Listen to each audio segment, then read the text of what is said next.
Goats get on the same cycle, same rhythm. So if you got one doe who's pregnant, you got to figure that all the does are pregnant. This is the doe that just had the twins the other day. And I got another doe who's about to either have more babies or keel over dead. She's hunkered down and breathing heavy and real stressed out. This is her like third pregnancy, so she knows what she's doing better than I do. This is always really stressy for me, but you know, if everything goes according to plan, you get little baby goats. So it's high risk, but it's high reward. This is her like third pregnancy, so she knows what she's doing better than I do. Triplets!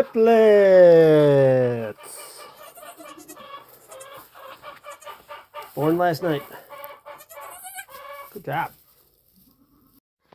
Her first pregnancy, which was 2 years ago, was a single baby, and it was a doozy. It happened in the summer, and I was sitting out on the porch at the time, and I started hearing her screaming from the barn. I thought, okay, it's happening, and I went over there, and it probably took like 25 minutes for her to squeeze one baby out. It was something. But at this point, she's a champion. This one was pretty quick. So all weekend, I kept coming out to the barn like every half hour, and we're like, maybe.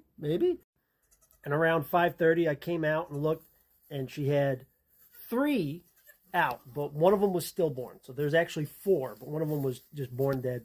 And it actually was kind of sad. She was sitting there like trying to wake it up and lick it. But there was 2 other babies that were cold and hungry. So I eventually took the dead one away from her.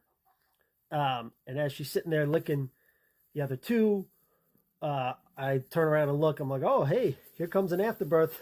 And it was not an afterbirth. It was baby number 4. And baby number 4 was just like came out real quick. Normally, she'll bite open the amniotic sac and she'll chew off the umbilical cord. But because I was nervous from the other one being stillborn, the one that I was out in the barn and saw her give birth to, I busted the sac with my finger and cut the cord with a pair of scissors. And we're not out of the woods quite yet, though, because 4 babies were born, 1 was stillborn, and one of them he's okay, but he's a little wimpy. He's a little weak.